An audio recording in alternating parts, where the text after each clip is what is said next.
What's up, trade crew? Welcome back to HVAC R&D, hosted by Rhydon Atzenhofer. Tonight, I have a fellow sales representative from the manufacturing point of view, and with a unique background and some cool hobbies, this one should be a fun conversation. So, let's get it going. Yeah, come on.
This episode of HVAC R&D is brought to you by Bosch Home Comfort and Global The Source. Just a few quick talking points as this episode gets underway, trade crew, but it was recorded 2 weeks ago right as Hurricane Helene was about to make landfall, and no one expected the level of catastrophic devastation that western North Carolina and the Blue Ridge Mountain regions of Virginia and eastern Tennessee have suffered. As all of you that listen regularly know, I'm a very proud native of Bryson City in the mountains of North Carolina. My parents and many friends fortunately escaped major damage, and my hometown only experienced some minor flooding in comparison to the rest of western North Carolina. Countless guests and listeners of the show have been affected in one way or another, and the last few weeks have really weighed heavy on my heart and soul for those that are dealing with this tragedy, and I have been really focused on what can be done to help the last few weeks as opposed to getting shows put together. I've made several trips up through the areas that have been hit, and the pictures and video in many ways that are out there just do not do the damage justice. As they continue to get power and cell service restored, more videos from survivors are surfacing, continuing to show just how awful the devastation truly is. In response to the hurricane, I started the HVAC R&D Hurricane Relief GoFundMe to raise money for tradespeople that have been affected in the area. Currently, the tally stands at about $2,400 out of a $10,000 goal. If you've got $5 and you can help your fellow trade crew members, please join me in helping do so. If you're a manufacturer and you're interested in helping those affected with product donations along with the GoFundMe, please reach out to me through hvacrnd.com and the contact link. Additionally, it is October, it is Breast Cancer Awareness Month, and it is also Pink Warrior Month here at HVAC R&D, and the 2024 edition of the Pink Warrior hats are available in the swag shop. All proceeds from the hats will go to breast cancer research, and the hats are set for pre-order, so that once the month closes, I will order all of them at once and make sure we get the best price, which allows us the most amount of donation dollars on the back end. If you've not listened to the show before, welcome to HVAC R&D. Thank you for listening and giving me a chance to spend some time with you. Again, I am based in North Carolina, and HVAC R&D is focused on research and development within the trades. My goal is to help foster and build a supportive and collaborative HVAC community by learning from the past and embracing new technology and ideas for the future. Please make sure to smash the like and subscribe buttons everywhere that you're listening on your favorite podcasting platform, whether it be Apple Music, iHeartRadio, Pandora, Spotify, or any other platforms. Please go and follow HVAC R&D on Instagram and TikTok at hvac.rnd, and on LinkedIn, Trade Hounds, and Facebook as the HVAC R&D Podcast. You can catch new episodes on Fridays at 5 p.m. Eastern, 2 p.m. Pacific. If you want to sponsor the show or collaborate, please reach out via the contact link on the website. Don't forget to check out the Vendor Hub for more details on Bosch, Global The Source, as well as discounts from BetterHelp, Chirp, and Service Titan. And lastly, please make sure to check out Cajun Joe's Bayou Spice and more cool stuff in the swag shop, and be sure to join the mailing list. So, the guest for our show, I hate she's had to wait for this to come out for a couple of weeks, but I'm extremely excited to welcome Ashlyn Nolen, a regional sales executive for Global The Source. Ashlyn's passion for American-made products, classic cars, metal music, and her quirky sense of humor set her apart in the HVAC industry. She's recently completed an HVAC apprentice program, adding hands-on technical skills to her sales expertise, and with a love of supporting the trades and her unique journey, Ashlyn embodies what it means to thrive while staying true to herself in this industry. So thank you for your time, and Ashlyn, welcome to the show.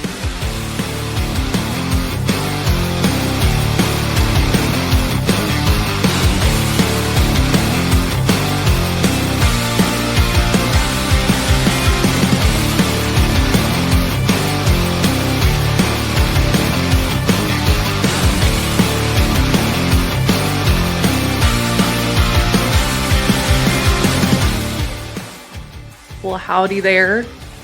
Howdy Hello. there. Thank you for having me. Absolutely. Thank you for coming on the show. Of course, it's about time, right?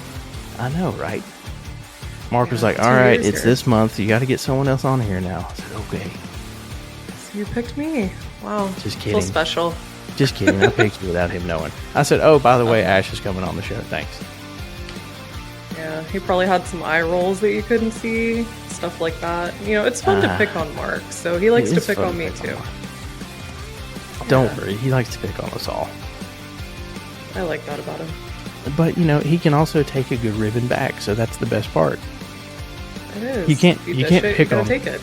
That's right. You can't pick on people and not expect to get picked on back. If you don't want to get picked on back, you're not for me, I guess. Same Sorry. with pranking. That's true.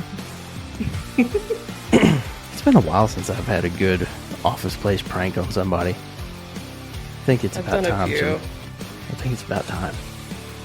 It's about time. Yeah, I've done a few questionable ones that I don't know if I should repeat because I got in trouble. But it was like 10 years ago. But I've done many of pranks on my bosses and just working at distributors, so I'm all about that. See, we can get into those here shortly. But if y'all listen to the show, you know how the show usually starts. Guests always go first. So, Ash, what are you drinking tonight? Let's see. I don't want to disappoint anyone, but I wanted to go with just an overall classic. So I have a Lone Star Light. It's the national beer of Texas, so if you didn't know that, that's what it says on the can. Yeehaw. It's gotta be true. Yeehaw.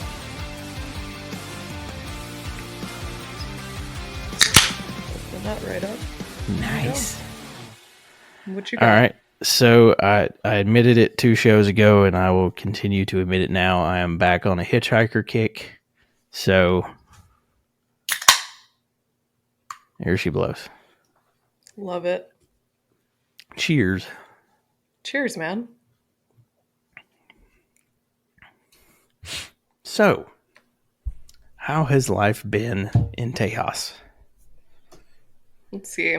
Texas is a unique place. I'm sure a lot of people have visited. A few people that listen probably live here. Most of the time, it's really freaking hot. And that's great for air conditioning, of course. But I like living here. I mean, I like going on my vacations and going away for a little bit, but this is just home. And HVAC here is amazing. Now, what part of Texas are you close to y'all's home office, or are you kind of further away? So I'm actually near Houston. I live in Tomball, which is like North Houston. I'm about an hour from downtown. So Gotcha. I'm pretty up there. And I have Houston as territory for global as well as Austin. So I take care of Austin and surrounding and Houston and surrounding. Nice. And I will say, shout out to Texas. I believe right now they are number 3 on the all-time downloads on the state-by-state chart. So thank you, everybody. Hell yeah. We need to get to number 1. Come on, Texas. Come on, North Cac. Let's keep pushing. And we're gonna have a battle. Okay. You have a lot more See what we people. can I do. think you're gonna win. Okay. I'm gonna try now. It's a goal. That's right. Let's keep pushing it up the board. Mm-hmm. I won't tell the Californians. Well, now they're gonna know. Dang it. Well, see, it's the reason there's all those Californians because back in the day, North Carolina had beachfront property in Malibu. Does everybody know this? What? So the original charter for the colony of North Carolina was, that like area all the way west, but they didn't know how far west it went. So they was just like that way. So technically, if you were to run it all the way across from like top of North Carolina to the bottom across, we would have had beachfront property in Malibu. There you go. I like where you're going with this. Does everyone know this fun fact, or is this is like trivia too, you know? Well, that's the one quirk of having my history degree. I have stupid facts like that packed away that come out every now and then. I like that about you.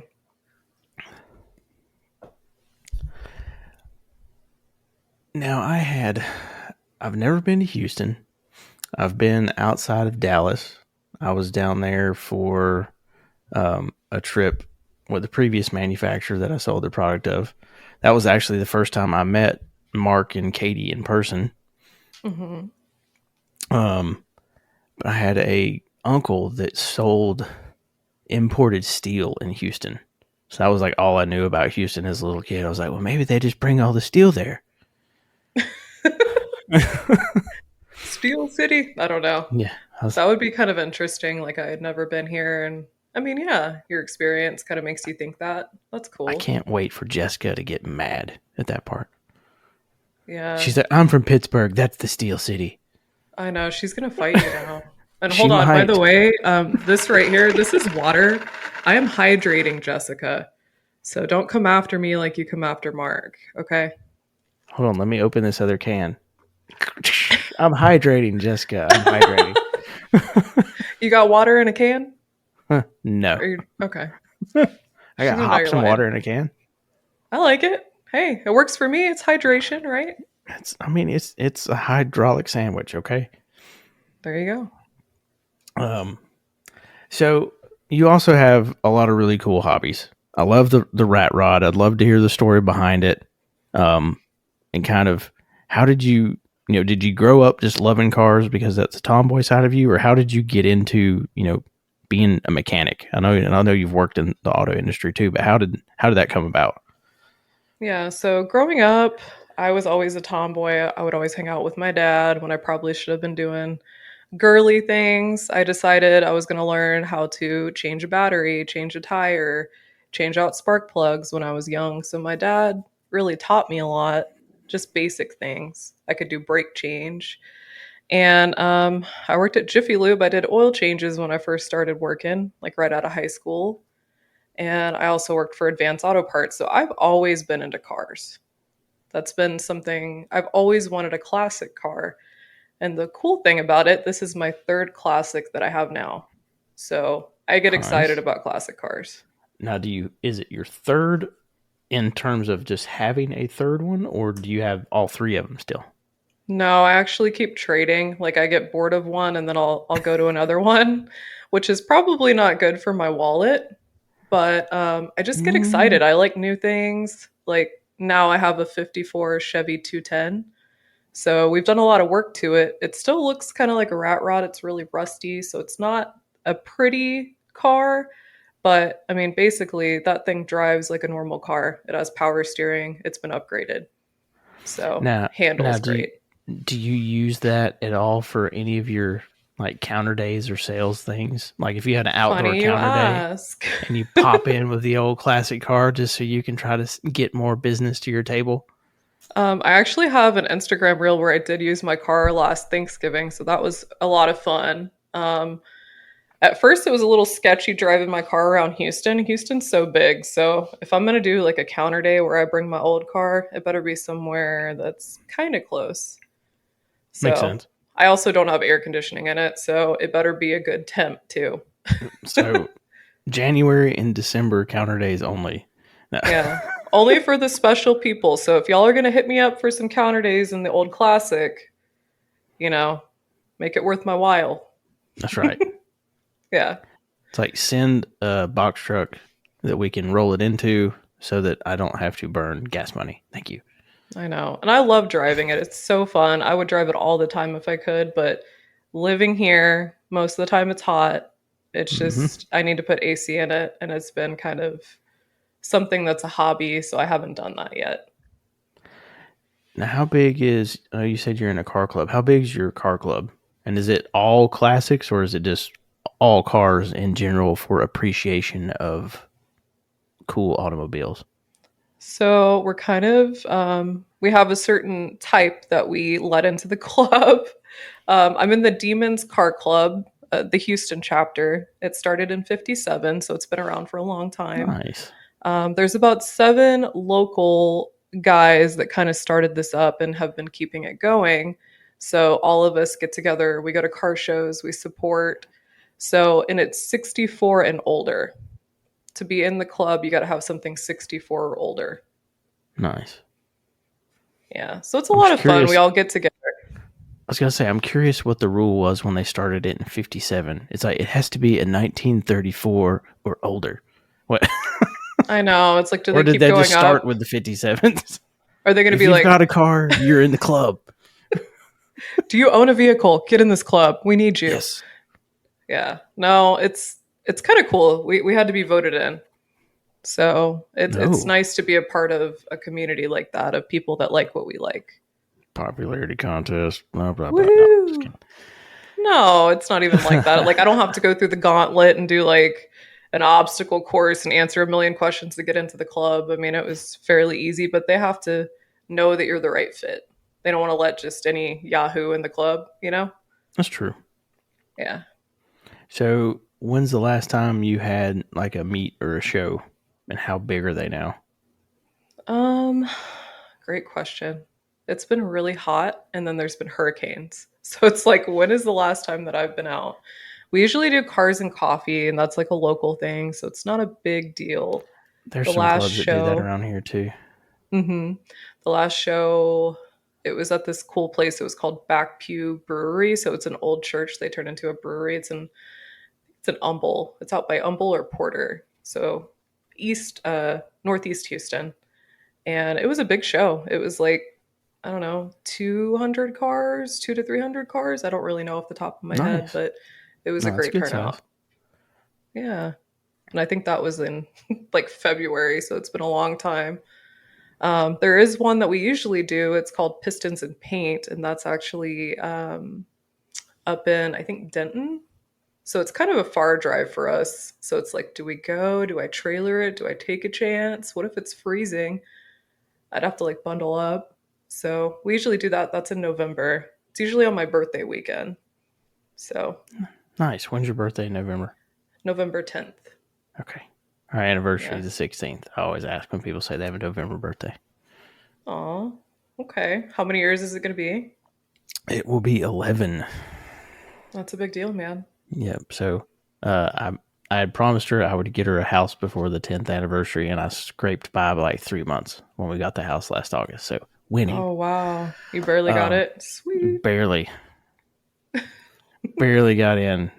Uh, Good for you. just in time for the interest rates to spike. Uh, so, well, and speaking of buying real estate, I know you said you've kind of went from city living to owning land out and about. So, what's been your biggest lifestyle change going from, being kind of, I guess, I'm guessing closer to city to now being a bit more out in the quote unquote country?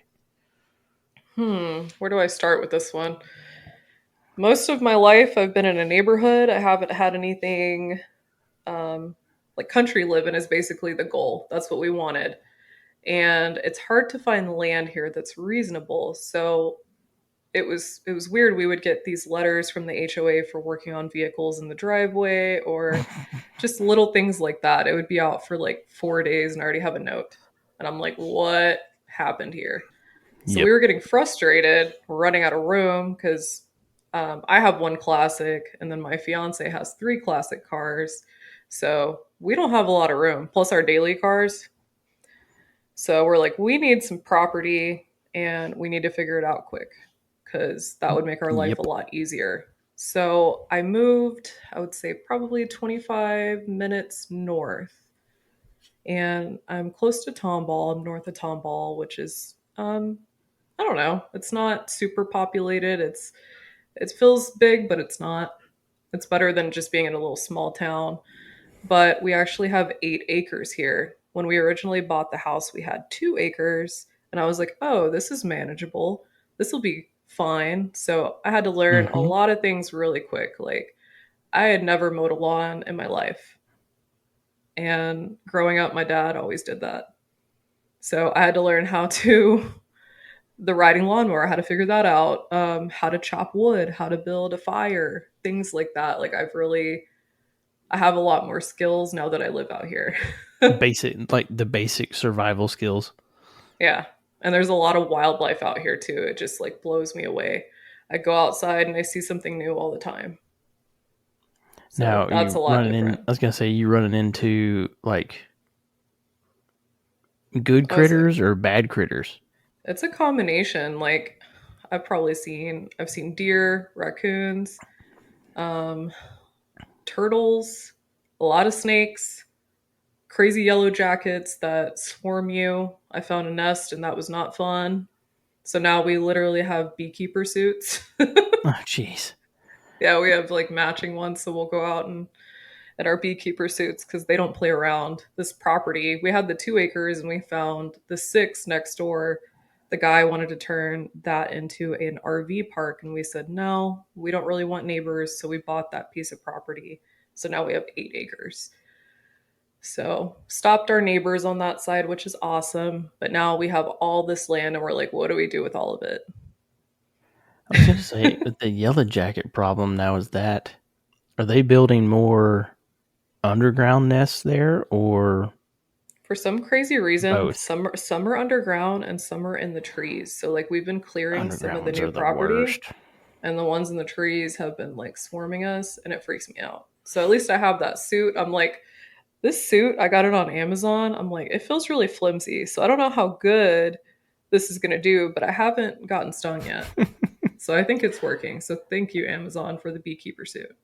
I would say the Love it. 2 times I got ripped up the most by yellow jackets were underground nests that I stepped on, and it was, whew, Hmm. not pretty.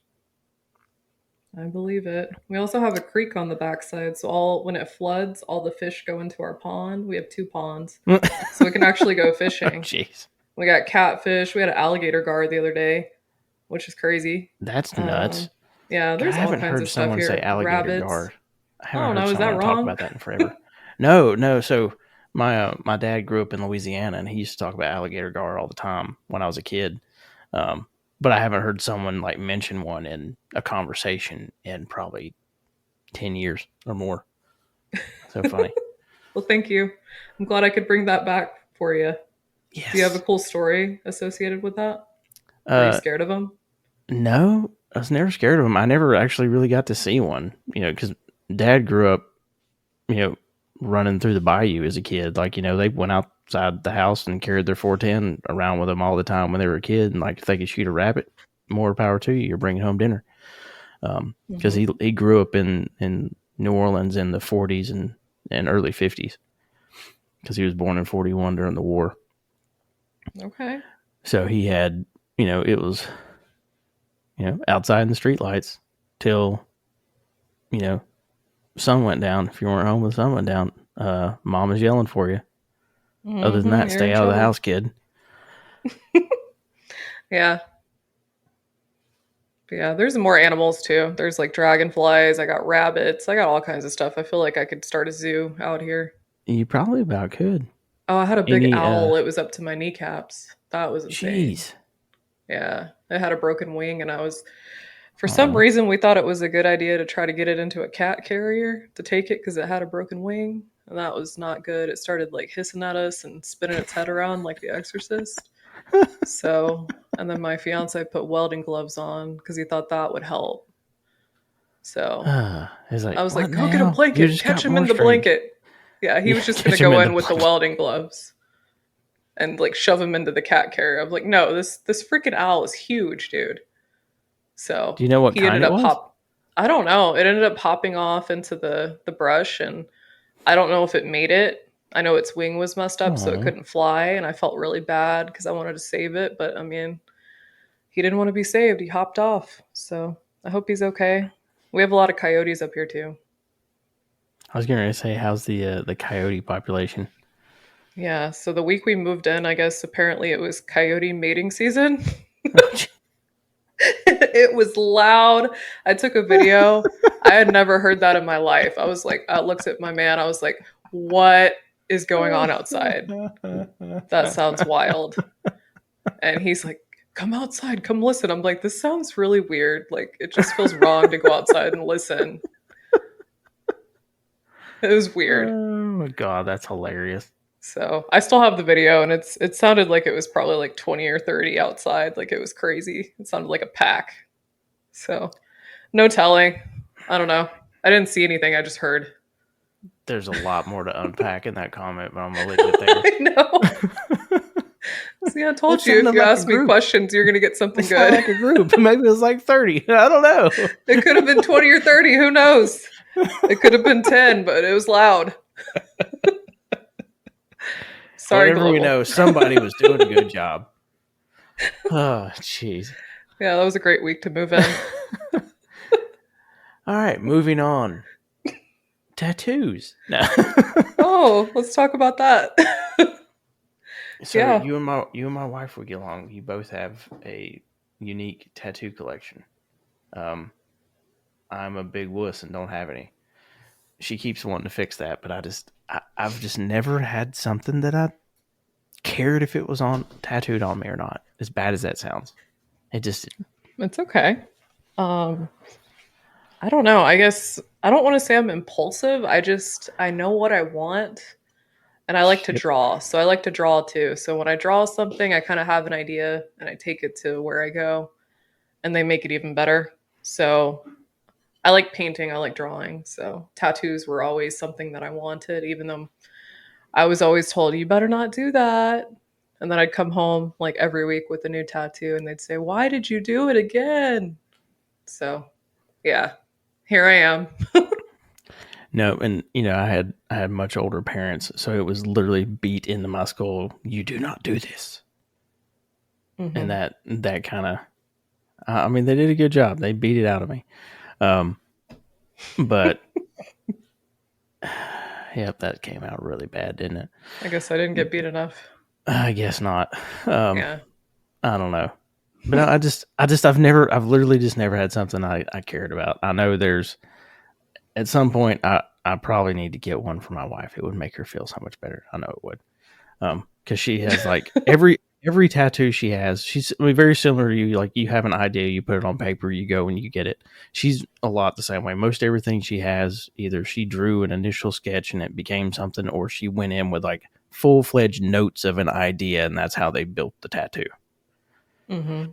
So, like to me, they're that much more attractive because I know the meaning behind it. Okay. I'm going to kind of just let you down easily. Not every tattoo I have has a meaning, and that's okay. No, and it's perfectly fine. I'm not saying that they have to. Hmm. I just I know the story behind them, so you know what I'm saying. Yeah. I have too many to count at this point. So, yeah, if they all had a meaning, that would be crazy. Like, I would be talking for like hours. This is this meaning. So I have some really funny tattoos and then some really meaningful tattoos. So I don't regret anything that I have. And people ask me all the time, do you regret anything? I'm like, no, I don't.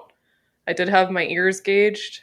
They were really big. They were like inch and an eighth, which is a huge hole in my ear. And I I was got gonna say, them sewn up. does that not hurt like hell at some point? Like It at least hurts initially. stretching them. And the people that say that it doesn't hurt, y'all are lying. Um, But yeah, it got to the point where I was like, man, I just want to wear normal earrings. I want to wear, like hoop earrings or whatever. And I actually had surgery to reconstruct my earlobes, which is crazy. Well, I've seen people do it. Now, what's the recovery time on that? So to be honest, I was awake while they did it. Oh, They son put a of a! sheet over my face and they gave you like a nerve blocker, I guess like shots in your ear. And yeah, I'm Did it glad I actually didn't have to work? see it. It did actually work. My ears look normal. There's a little bit of a scar, but I meant the yeah, nerve I'm block. happy with it. Did that even Oh, the work? nerve block. Sometimes that Yeah, doesn't. it worked. I mean, that would have been really bad if I could feel that. I probably would have been screaming, but yeah, it wasn't too bad. If somebody's looking to do that, I would definitely do that if you're ready. I would recommend having, the surgery on your earlobes to fix them because you can do it now. That's crazy. Yeah. So, All right. So speaking of things that bug your ears, mhm. I'll ask one more hobby question and then we'll start moving on. Is it going But to have to do with music? it is. It's most definitely gonna do with music. Um, Okay. so what's your favorite metal band? It's hard to pick just one because I like so many different variations I of feel you. metal, different genres. I like old school stuff. Like I like Pantera and Metallica. I can jam out to that. I like new stuff. There's a band called Black Tongue. Shout out to them. Thy Art is Murder. I mean, this is some stuff. My mom used to say it was melt your face off metal. That's what she would call it. She's like, I'm not getting in your car. It's melt your face off metal. You Melt better your turn some face off, man. 70s on or something. So she would try to like change the channel. And I felt bad. I'm like, okay, I'll turn off my metal music. But I mean, I have a lot of stuff. I listen to emo music. I like Silverstein, Since His Fail, Coheed and Cambria. Love Coheed.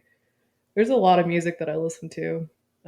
Municipal Waste, Terror. I like some hardcore. So, do you You're know all any of over the those? map. Oh, I do. So I was a drummer for about 6 years back in the day.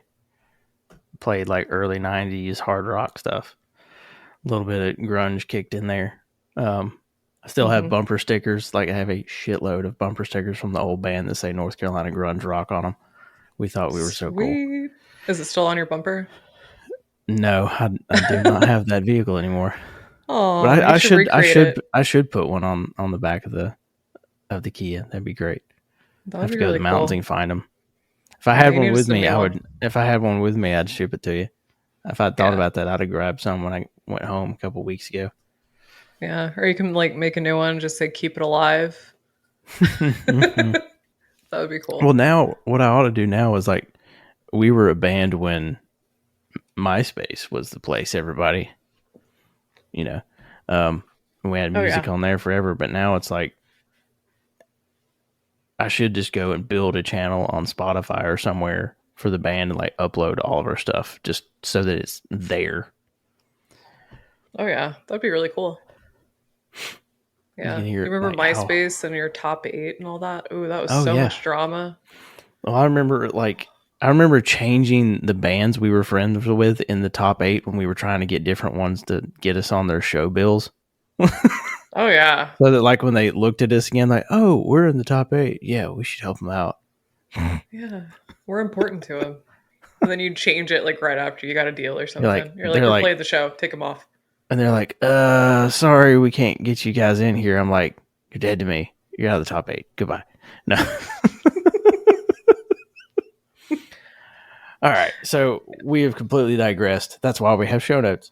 Um, Okay. so how did you, or tell me about your path to HVAC? What got you interested in the trades and, got you over there to your first, you know, I guess your first experience in HVAC?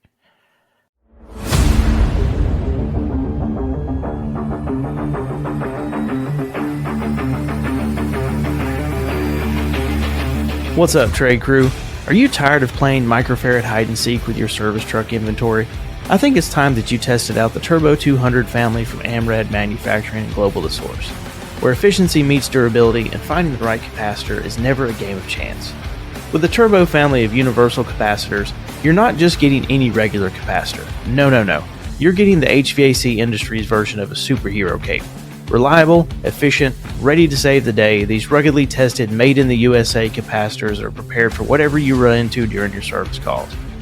These truly unique and industry-changing universal capacitors allow you to replace over 200 individual sizes with just their four models: the Turbo 200, Turbo 200X, Turbo Mini, and Turbo Mini Oval. And did I mention they have a 5-year warranty? Seriously, what are you waiting for? Do the math and upgrade your truck stock setup today, because the Turbo family has got you covered. Visit the HVAC R&D Vendor Hub and click on the Global The Source link to request training from a local account executive in your market. Easy peasy. Amrad Manufacturing, where performance meets perfection. Because in the world of HVAC, good enough isn't in our vocabulary. It's turbo or nothing. And now, back to the show.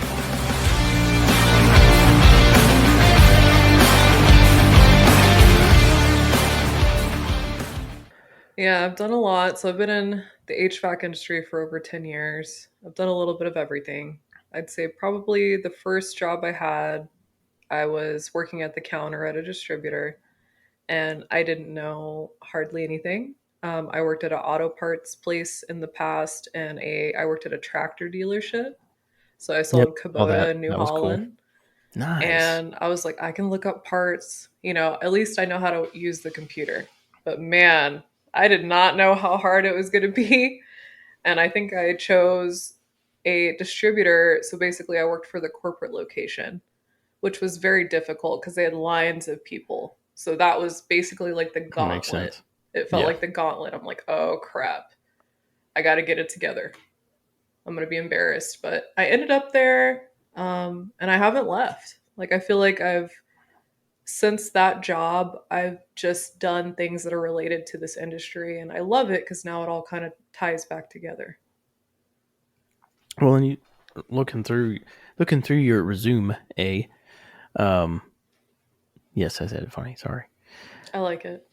a resume. But you're doing auto, retail, equipment, HVAC, plumbing, and hydronics, which I thought that was interesting.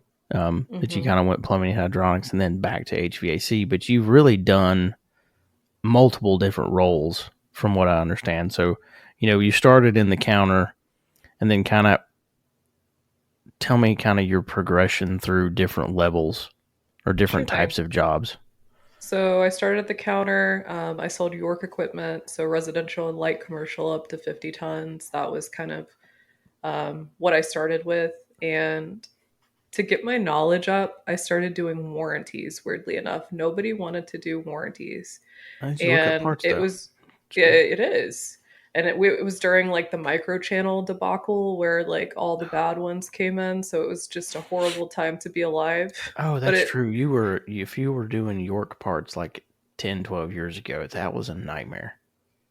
yeah, so I learned really quick, okay, this is a microchannel coil, this is that. So doing those warranties really helped me because no one else wanted to do that. And I was like, well, let me take that on. So that was a fun time going through that.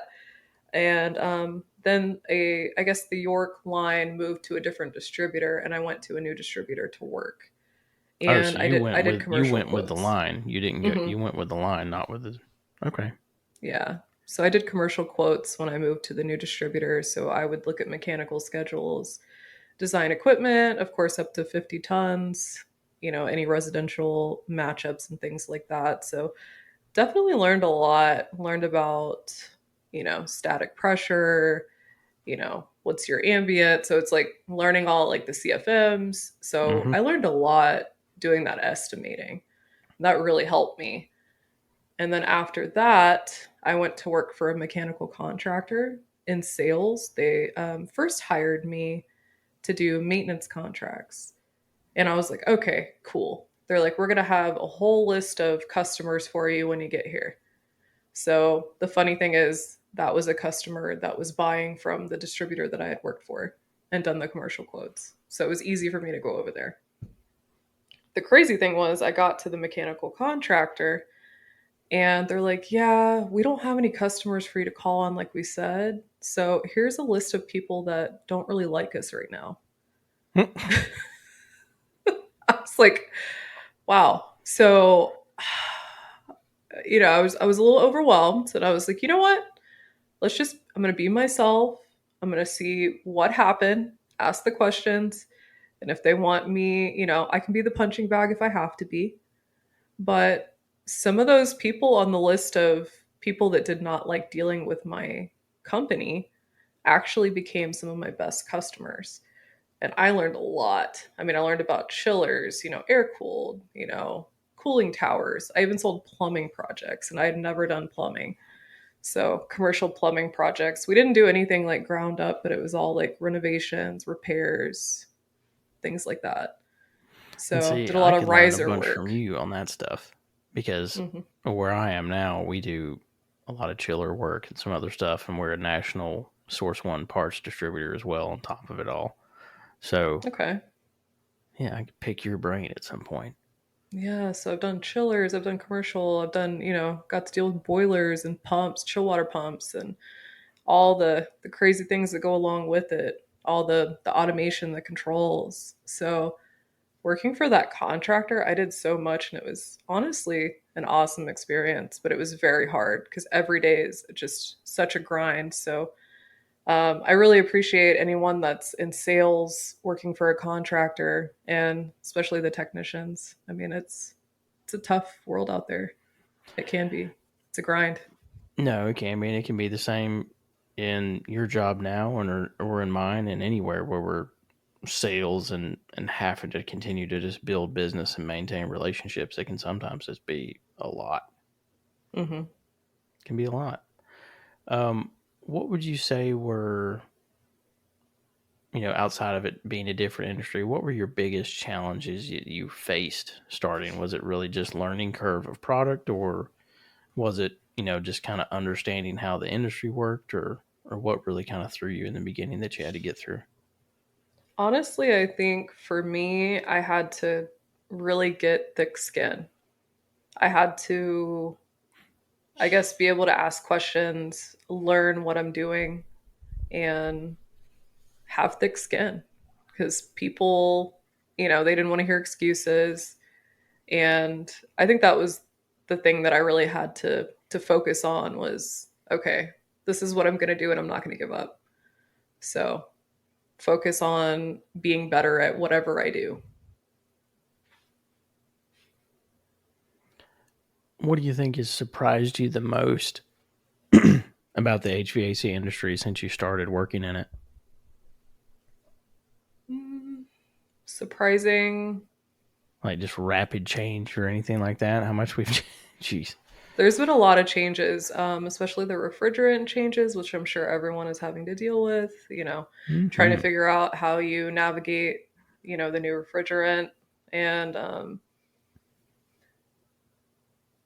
don't know. There's been so many changes, it's hard. Like some states require surge protection, some don't. And it's like some people are ahead and some people are behind. So it's like I wish with surge protection everybody was on the same page and stuff like that. So um changing. I was Some gonna say people I with wish they would change. Some people are so stuck in their ways, and I no, understand because it's that's just damn the comfortable. truth. That is the So truth. And I was gonna say it's interesting. You say certain states require surge. What state are you referring to? I think I was reading something. So we sell Dytex surge protectors, and they put out a post, and I was reading about it. And I don't have the info off the top of my head right in front of me, but I think they said there were 12 states that had the new code. That I believe it was any new residential housing required surge protection, and it was in 12 different states. I don't know which ones. I'd have to pull that up or give that to you later. Yep, I'm definitely looking that up later because I'm Hmm. just curious now. Because if it's Yeah. happening somewhere, depending on where they are, how long is it going to take to get where you're at? If it's I not think on it's your the list. NEC code. It's like different years. Like I'll have to go back and look because I saved that post from Ditech, but I can send that to you. Yeah, absolutely. That'd be cool to see. Yeah. So now that you're on the manufacturer's rep side of things, what's your role like as an account regional sales executive at Global, and what's a typical day now that you're on that side of the fence as opposed to how it was in commercial sales or even in distribution sales?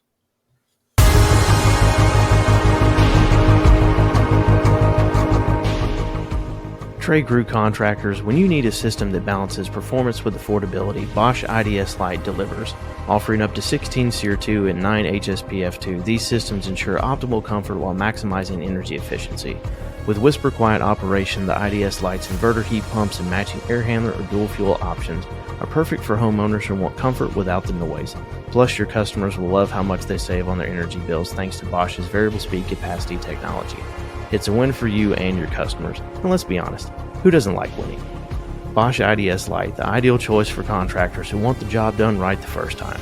Available now at Inside Partners in the Carolinas, and if you're looking for your local distributor, check out the resources through the Bosch link in the HVACRD.com vendor hub. And now, back to the show.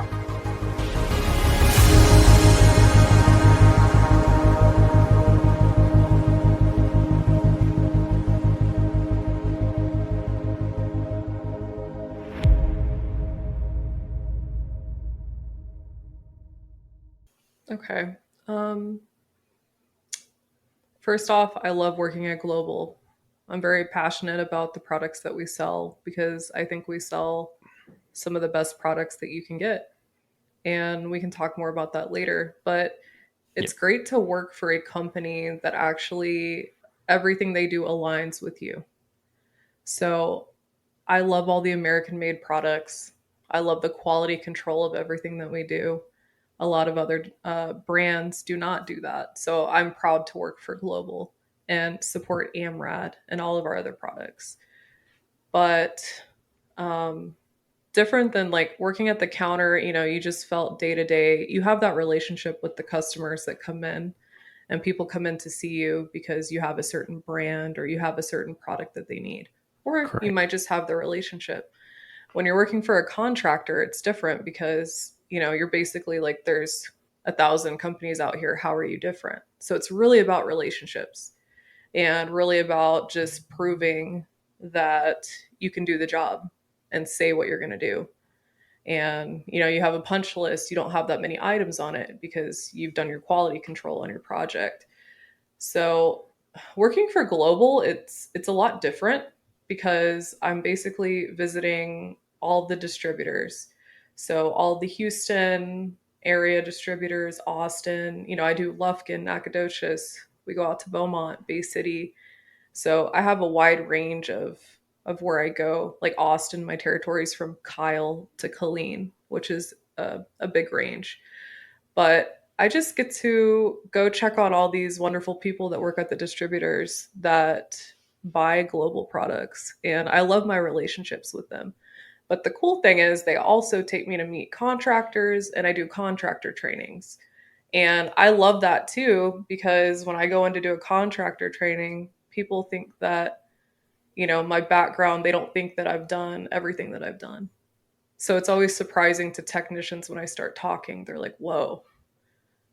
Well, and how is that? How you've had such varied experience, how has that helped you balance that kind of technical educational side and kind of bring it with you into that customer facing side as well? The awesome thing is, since I was going through that trade school, I went to the Training Center of Air Conditioning and Heating. It's in Champions Forest in Houston, which is a great school I would recommend to anyone. But I learned everything was hands on. So the cool thing was, everything that I sell at Global, I have the ability to install. So if somebody has a question, I usually have an answer for it. Or if someone has a problem on a job site, I can go out there and I can go help. I can go see what's going on. And if it's something that I've never seen before, I have the support. My boss, Randy Andrews, is great. He's been in the industry for a long time and he's definitely a big help to me. But I feel like going through the trade school has really helped me to answer any questions that anyone might have because I can think like a technician now that I have that experience. And that was what I was going to ask. Has that been, is that purpose driven for, you know, being able to understand that technician side when you go in front of them to do trainings, and also with it being able to give you the opportunity to go in the field to help diagnose a problem, I'm sure that's a massive advantage compared to what most other reps are going to be able to do or be Yeah. willing to do. Yeah, there's been some moments where I'm a little nervous because I don't have everyday field experience, but I Yep. have installed surge protectors in, like a distributor's training room or gone out to a job site to help someone wire something up. So it's awesome being able to do that. And it kind of, people are like, well, why did you go through trade school? It's just always been on my bucket list because when I started in this industry, I had people that weren't very nice and basically told me, you don't Hmm. belong here. You belong in a hair salon. You don't belong in HVAC. So I think that's really pushed me to keep going. Those comments that I had in the beginning kind of just fueled the fire of me wanting to learn and do a lot more and go above and beyond. Well, and some of the hardest working people in this industry are women, period, hands down. Um, I've been lucky enough to work with some awesome ones in my distribution side. So, there's people that I've made great relationships with that have been extremely supportive women in this industry. So the more the merrier at this point. Um, I agree. so how did going through trade school reshape any of your understanding of the products you sell? Did it change your, I guess, did it change your path to market with certain products after going through the training? Going through the training, definitely, I understand more of the details on how to do the install aspect of it and why it's so important. So there are some products like certain, like we have the Cool Guard, which is a voltage monitor and surge protector combination. So being able to know that it's already calibrated, how to, it's wired in series, it's wired different than a standard um, surge protector. So it's just cool being able to do that and see that. And now I can tell people and I have that knowledge. So it's just awesome to be able to do that. But there are some products that, I mean, especially electrical week. We had a whole week of electrical where we had these like wood boards and we, wire up the transformer and turn the fan on, make sure the light turns on, make sure you have a full, it was just, I was stressed out in electrical week. I was gonna Like, say, was electrical maybe what was the biggest challenge to get through? I think it was me. Like, I'm like, wow, electrical's hard. Like, it wasn't something that I knew was hard. It was just like a mind block of mine. I always thought electrical, whoa, that's hard. So I appreciate anybody that's an electrician. That is awesome to have. But so I think I went through 2 days of 2 out of 4 days of the electrical week. One day I literally went home. I was like, I don't know if I can do this.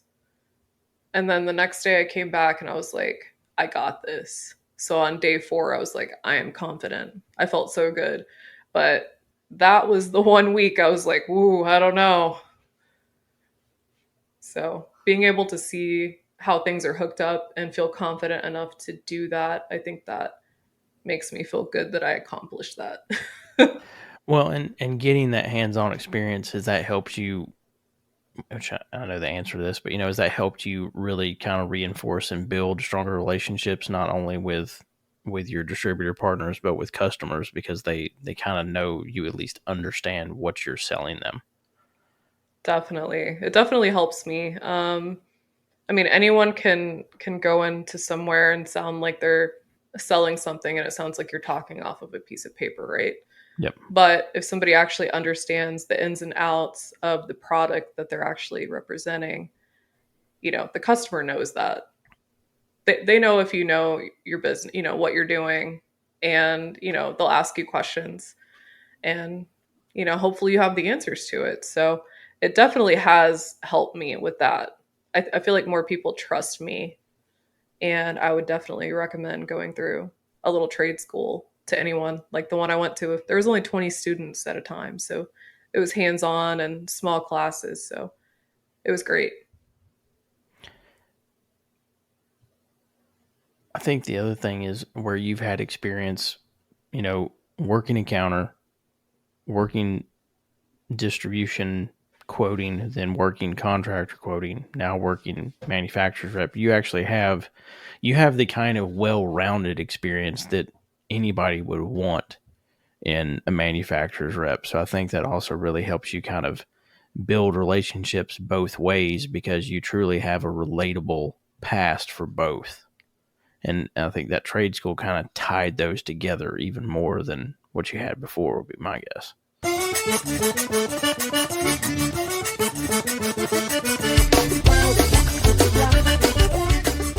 Turn up the heat in your kitchen, trade crew, using Cajun Joe's Bayou Spice, the original blend that brings the bold, authentic flavors of the Bayou straight to your table. Perfect for grilling, sauteing, low country boiling, or seasoning any dish, Cajun Joe's adds the perfect kick of heat and spice. Whether it's seafood, chicken, gator, beef, pork, veggies, or more, you'll love how this blend transforms your meals. Ready to take your cooking to the next level? Grab your jar today in the HVAC R&D swag shop. Just visit hvacrnd.com and spice up your life with Cajun Joe's Bayou Spice. And now, back to the show.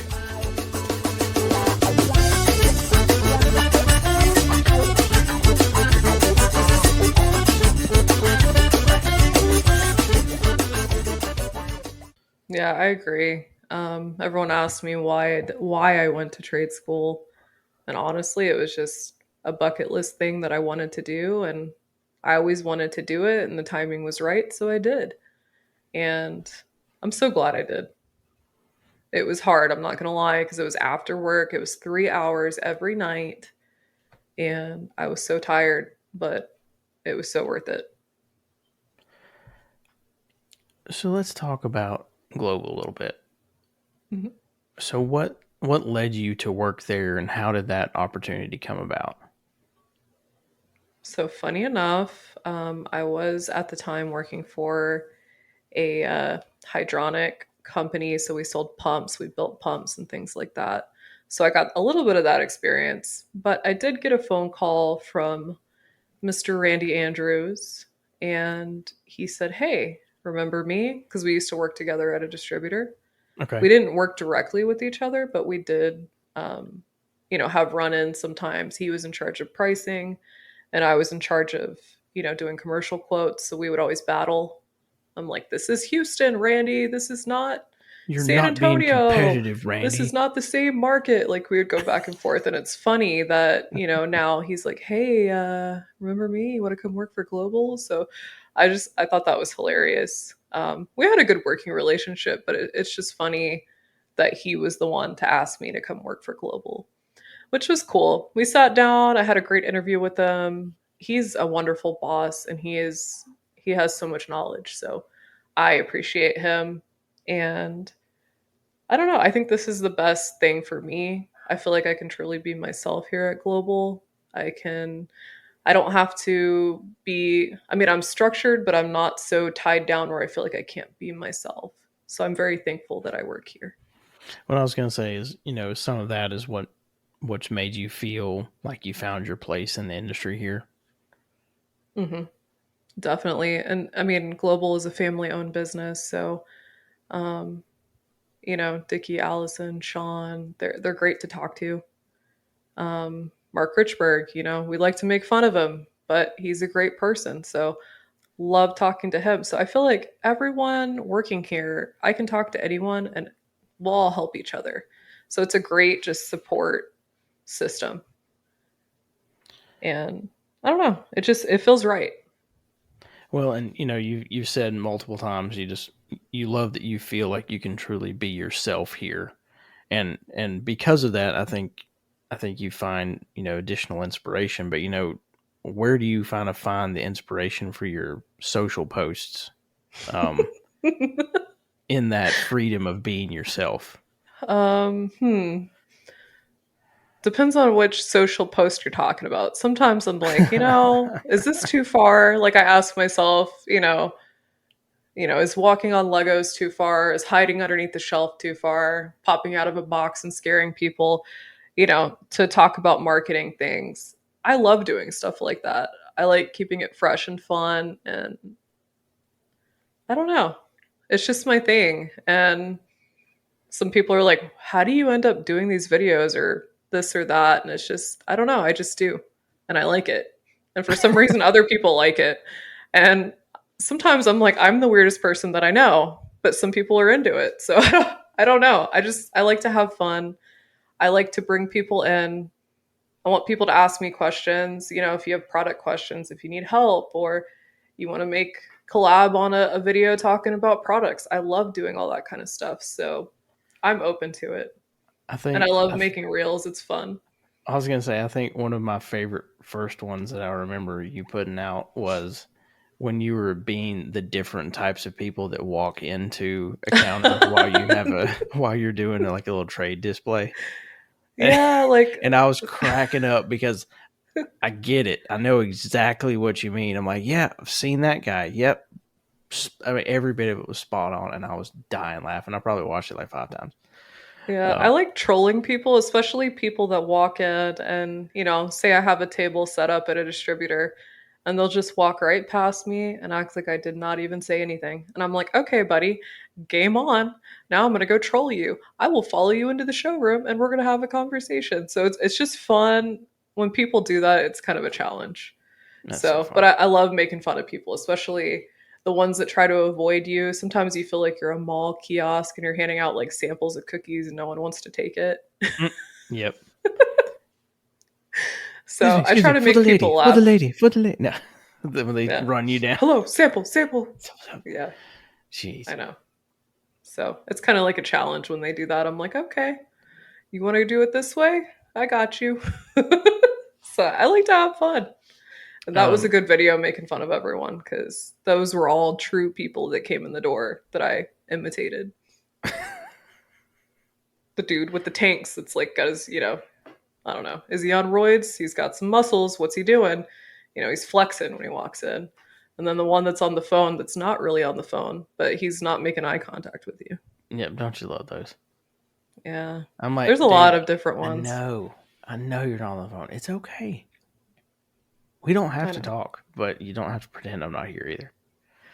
Yeah. Um, so because you get to do all that fun stuff, so in saying that is how important is being in a supportive, authentic work environment? How important is that for success in this industry?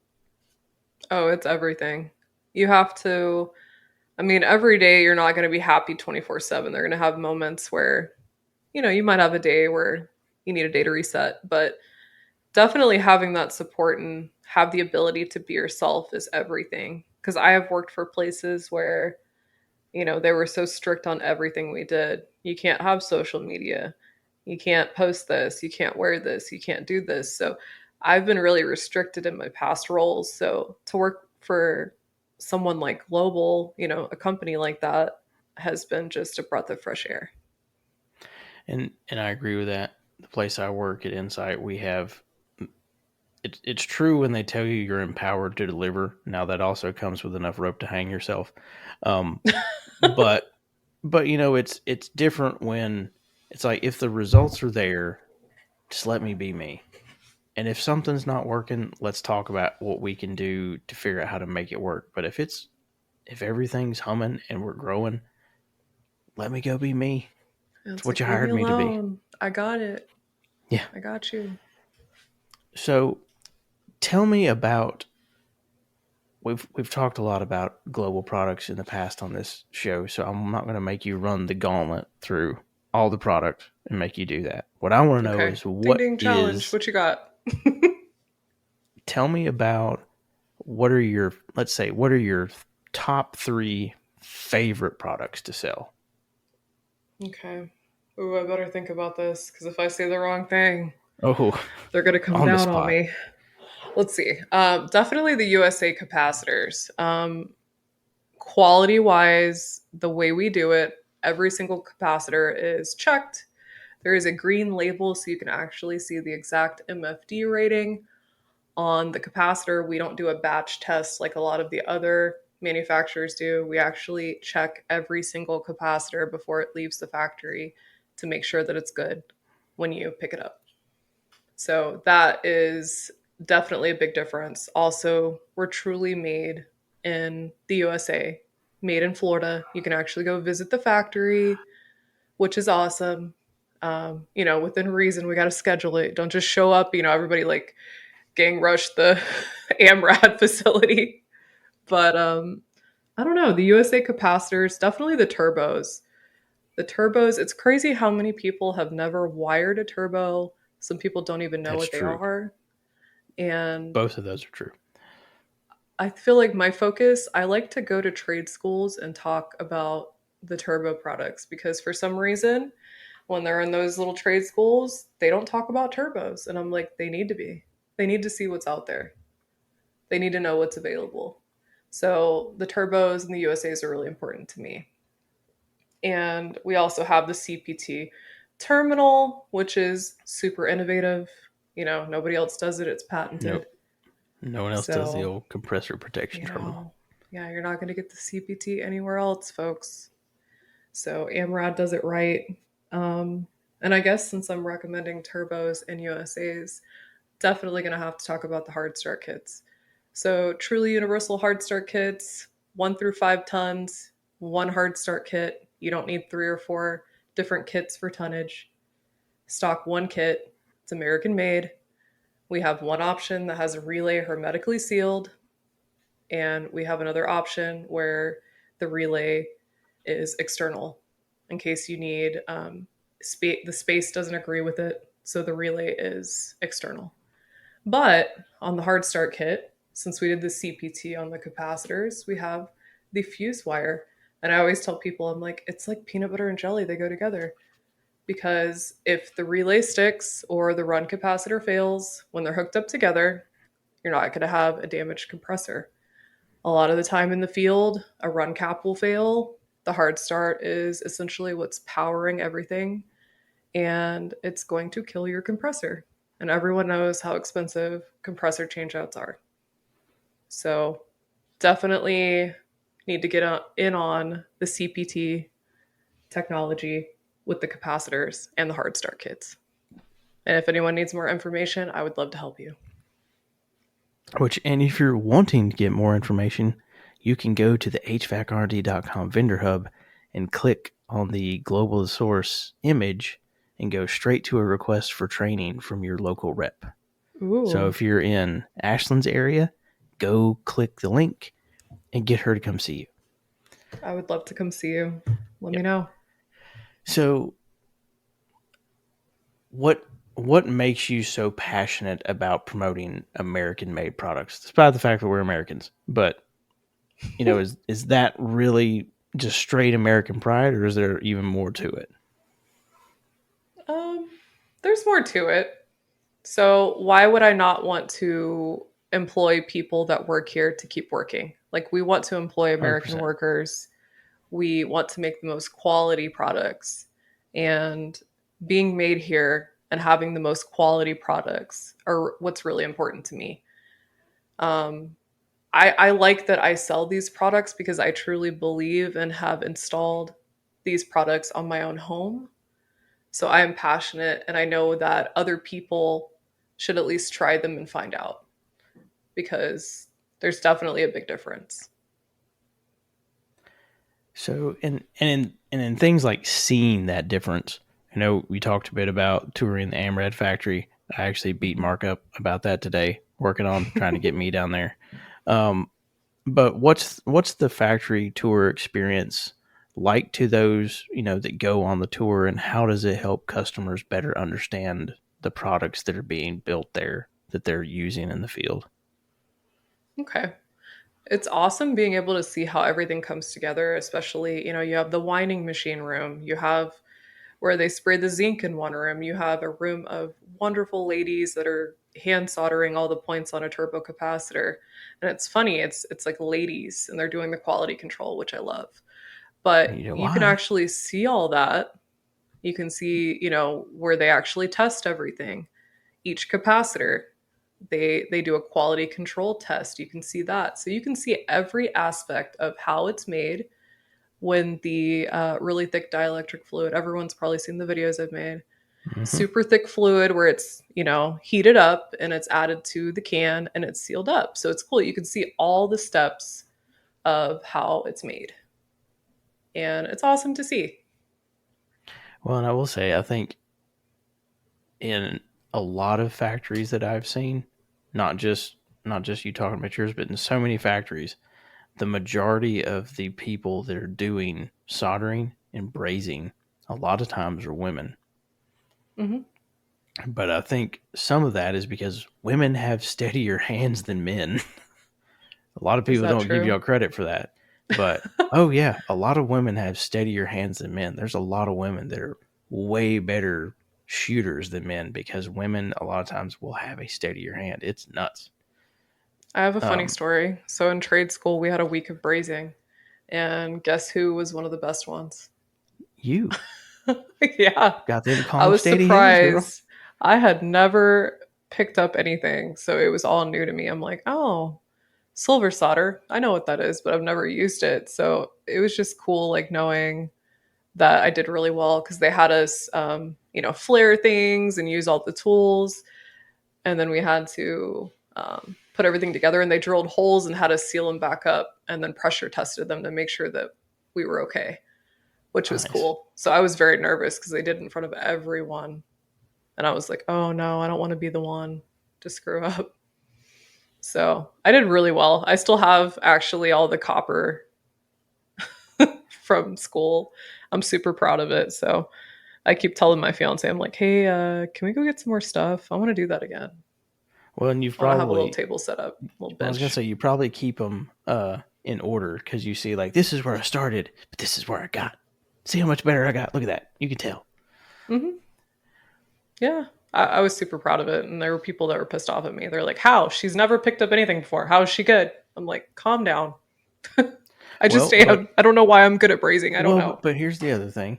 You have a lot of experience on cars, so you've at least seen stuff that's soldered and welded in a lot of cases. So in some cases what some things are supposed to look like. So at least that helps guide you when you're working on it. But also, I'm trying to think the right way to word this. You didn't have any bad practices in place. You were in an Hmm. environment where you were taught the proper way to braise. I'm assuming with nitrogen. Hope to God it was. Um, Yes, it but was. but you were taught to braise from someone that wanted you to truly learn the right way to do it from the jump. You didn't Hmm. have years of, well, this is how we do it, and that's how they did it, and this is how Terry over here does it. You didn't have all the years of that, because I hate it. There's a lot of bad habits that are in the industry just because someone that was doing something wrong for years, but it never bit them in the ass, taught it to someone else who then later in life it bit them in the ass instead. You see We it all get the time. lucky. We get lucky in this industry so much, and that's I'll say Dennis used to say that all the time. I'll say it. That's where I stole it from. There you go, everybody. I'll give him his credit where he was due. He was here a long Okay. time. But we get lucky a lot. So, like I said, learning in a proper environment helped, I think, too. I think so. I'd agree with you. So I'll kind of start digging into the last segment of the show. So we'll kind of get into Give More in 2024, sponsored by Bosch Home Comfort. Um, what advice would you give to women trying to find their place in the HVAC industry today?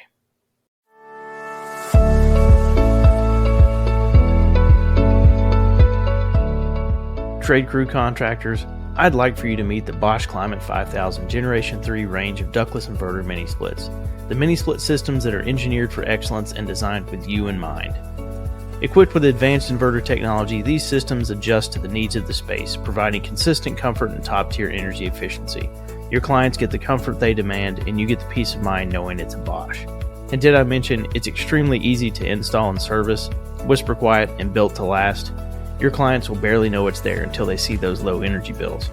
Plus, with a varied selection of indoor unit options including wall mounts, cassettes, ducted air handlers, and optional controls upgrades, you can offer solutions that fit any space, from residential to light commercial. The Bosch Climate 5000 Generation 3 of inverter ducted mini splits is the professional's choice for a job well done. Install with confidence and keep your clients cool, calm, and comfortable year-round. Reach out to Insight Partners in the Carolinas and Georgia, or make sure to check out the Bosch link in the HVACRD.com vendor hub for more information about their products and to find a distributor partner near you. And now, back to the show.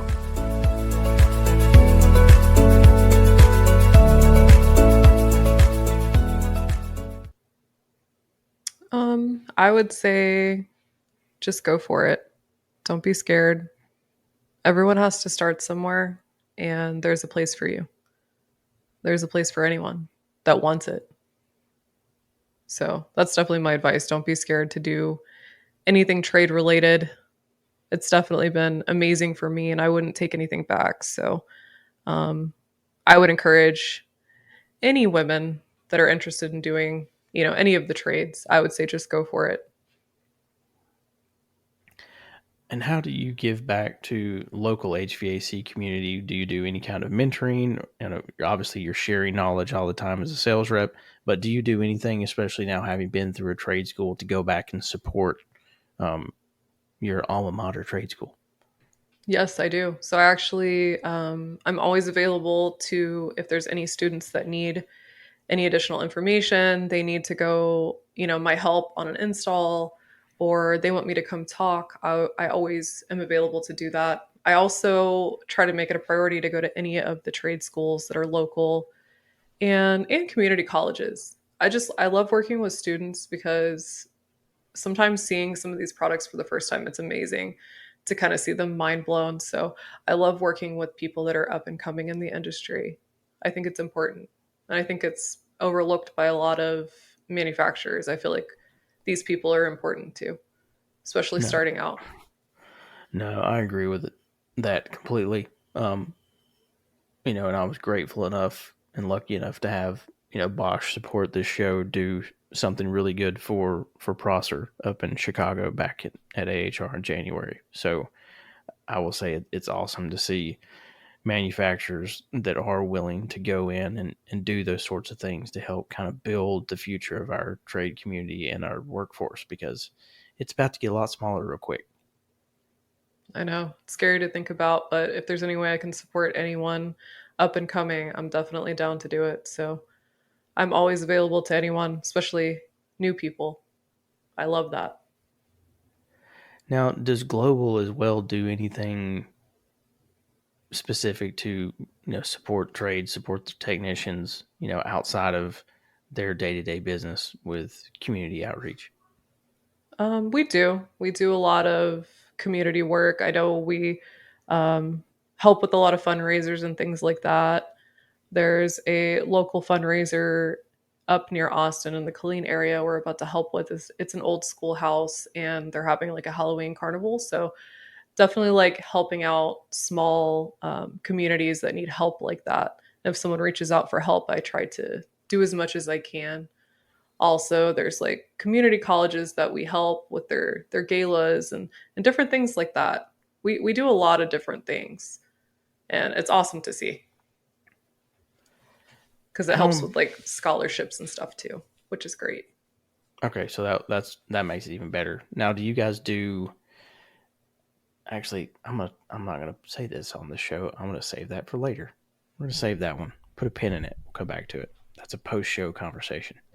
Um, how important is it for people in the trades to embrace continued learning, whether it is through a trade school or just hands-on experience? Education is the most important thing. Every day I learn something new, and no one can say I know everything. I don't know one person that can say I know everything. So education is key, especially if you have the willpower to keep going and crafting the trade that you're in. And it's so important. However you can get that continued education, whether it be like Nate or um, just going to local classes or whatever it is. I mean, it's so important. Online classes, anything like that. I think it's the most important thing. You have to keep growing because the industry is changing. And so you have to be too. No, the industry is a moving target right now. If you're not practicing where to find that thing, you're not going to hit it. Hmm. So, where can people connect with you? Where can they connect with Global? And also, where can they connect with your trade school on social media and learn more about you, your products, and where you got your training? Okay. So I am on Instagram. I'm under HVAC_Ashlyn, ASHLYN. And I just started a TikTok, weirdly enough. So I'm getting used to that and I'm posting videos on there. So same username on there. Nice. And yeah, I know. For some reason, I got talked into TikTok. So I'm still figuring that out. Don't I judge keep me. hearing they're going to ban it on us over and over, I but know. It's like, I are they going to still ban use it? it Are they until not? they get rid of it. Who knows? I'm just going to keep going until they ban everybody.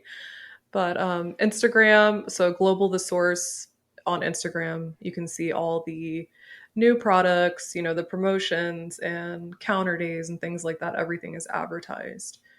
And also on TikTok, Global the Source. My trade school, funny enough, they don't have any social media. I think they have a Facebook, and it's the Training Center of Air Conditioning and Heating.